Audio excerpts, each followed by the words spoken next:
Më 14 shkurt 2026, në kuadër të fazës së 7 të operacionit Relay, zhvilluar nga policia e Tiranës, u bë mundur arrestimi i një shtetase, e cila kishte marrë në vorë 5 emigrantë të paligjshëm dhe po i transportonte drejt veriut të vendit. Automjeti u kap në afërsi të Lezhës dhe shoferja 35 vjeçare, e cila kishte marrë 12.500 euro për këtë aktivitet e paligjshëm, është një emër i njohur për redaksin tonë. Bëhet fjalë për Elsona Çoba, ish bashkëshortja e Albert Skurës, i cili një vit më parë bëri këtë denoncim ndaj saj. Jam shumë i shqetësuar për vajzat e mia, sepse unë nuk e di ku janë. Gjakun tim e jap, zemrën e jap, jetën time e jap për fëmijët e mi, ti rris.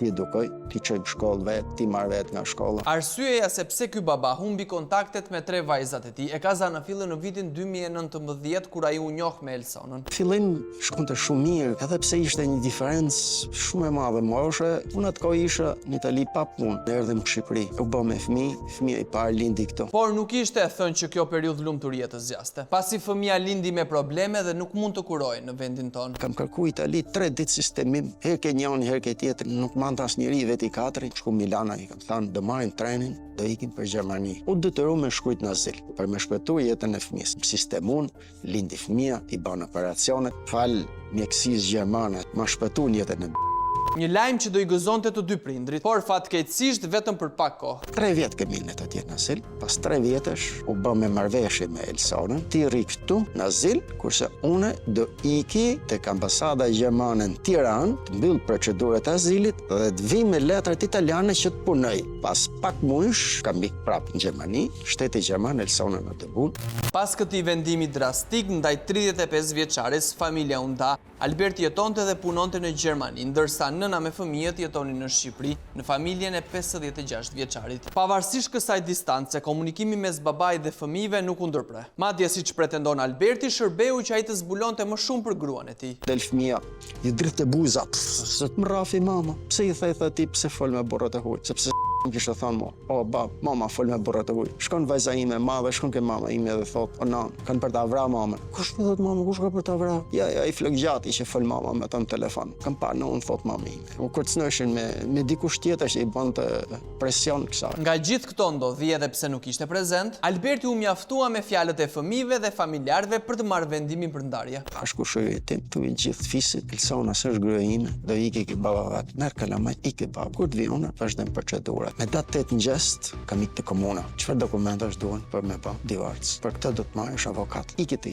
avokati, kara telefoni. Vllai. Kret policia dha na mbetën fare, na kanë rrethu, tha kret kanë armë sirena, kret fugonat. Shko vet aty. Erdhën policë, futën në dhomë aty. Erdhë bashkëshortja me gjithë fëmijët, hyn më hen. Si kishin bë letrat? U kap flagrancë duke dhunu gruan. Kur kam dalë në 7 mëngjesit, e jam kthyer në 3 masdite. Ti tha, rreth gruan tha. Ka shenja tha. Më datë 11 nëntor 2022, gjykata e Krujës hodhi poshtë kërkesën e 35 vjeçares për lëshimin e menjëhershëm të urdhrit të mbrojtjes. Vendim ky që u mor 20 ditë më pas, më 30 nëntor 2022, me afat deri më datë 12 dhjetor të po atij viti. Një ditë më pas, gjyqtarja Anisa Klliçi vendosi masën arrest në shtëpi për Albertin, por për rrethana që vetëm ai mund t'i di, 56 vjeçari nuk e zbatoi atë masë. Dhe më datë 4 prill 2023 ai u shpall fajtor, jo për thyerjen e arrestit të shtëpisë, por për dhunë në familje. Akuzë ngritur në nëntor 2024. Bashkëshortja mund ka fut në burg vetëm si hakmarrje. Ky po më lën, unë ta çoj në burg. Sa burg bëre? 1 vit burg. 2 ditë para që dal nga burgu, Elsona ishte largu nga shtëpia. Jam shumë i shqetësuar për vajzat e mia, sepse unë nuk e di ku janë. Në këtë situatë të dëshpëruar, Alberti na kërkoi ndihmë për të gjetur vajzat. Pas shumë përpjekjeve me ndihmën edhe të institucioneve, arritëm të gjenim se ku strehoheshin dhe më pas nisëm një komunikim me nënën e tyre dhe avokatin e saj, derisa organizuam takimin e shumëpritur. Princesha ime. Dua shumë. Ke mungu zemra. Du fort. Të do babi? E do fort? Ky takim Albertit i hoqi Dicimallin, por jo merakun për të voglat e tij. Nuk du që vajzat ndjekin të rrugën e ish bashkëshortes. Çfarë kërkonte të thoshte asë kohë 56 vjeçari me nuk dua që vajzat të ndjekin rrugën e ish bashkëshortes. Tu vinin njerëz, vinin makina deri aty. Ishin gomat e makinës deri këto. Ata filluan të investoja, erdha nga Gjermania, herën e parë erdha me 13.000 euro, i hodhëm gjitha këto. Herën e dytë erdha me 6.000 euro. Pri muaj pse si më zhdukën, sepse Elsona pat filluar të vë durrën për portofol. Kjo tregon një emër që e kanë shkruajt kalamajt. Se Elsona më tradhtonte edhe në një vrasës. Ai vrasësi, s'mund t'ja them emrin, po mbi emrin ja kanë lënë këtu. Kja Ela, që kanë shkruajt fëmijët, Ela.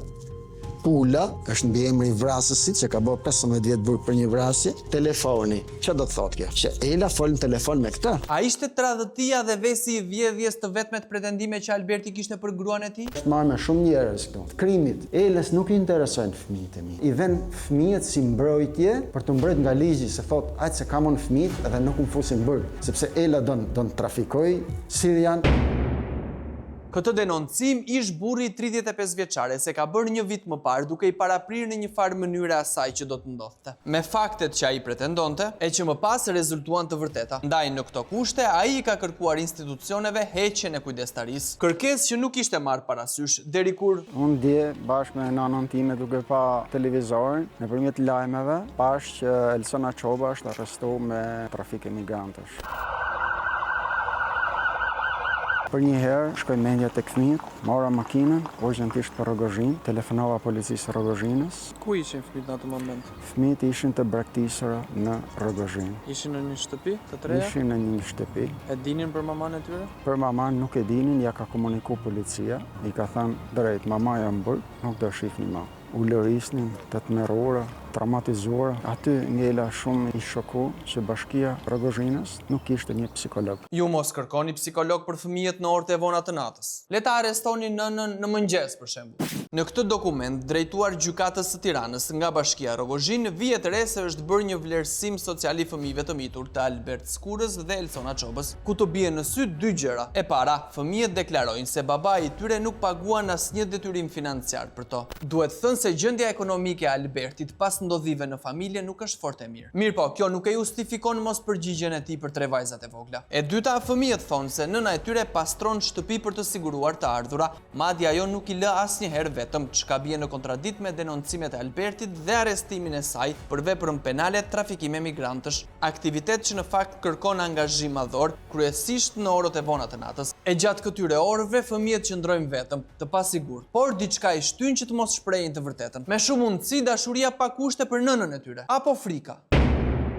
Pas arrestimit të Elsonës, fëmijët u dërguan nga Rogozhina në qendrën emergjente e Arsis në Tiranë, pasi gjyqi për vendosjen e kujdestarisë së tyre është më datë 12 mars dhe nuk mund të merreshin nga babai. Kur i kanë sjell këtu? Tu i kanë sjell mbrëm në orët e vona, unë kam ne deri rreth orës 7:30 të darkës në policinë në Rogozhin, me ta, por duke qenë mungesa psikologut, nuk pata komunikim. Në të ka marrë malli? Shumë.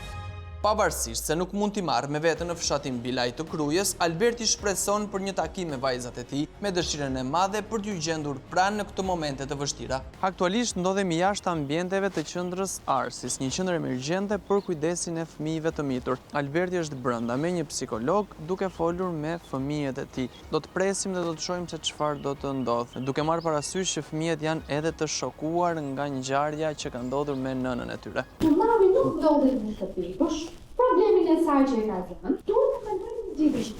Po, nuk ka përshtypje.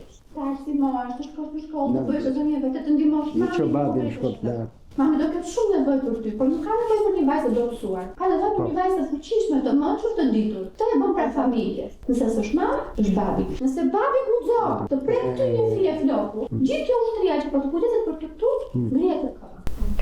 Psikologja Ana Majko, njëkohësisht drejtoresha e qendrës Arsis, është duke u munduar që fëmijët të kuptojnë se në kushtet në të cilat ata ndodhen, familja është zgjedhja më e mirë, jo qëndrimi në institucion. Ti të krejt babi? Jo. Po babi e jep jetën për ty. Babi e jep jetën për ty. Për çdo gjallë.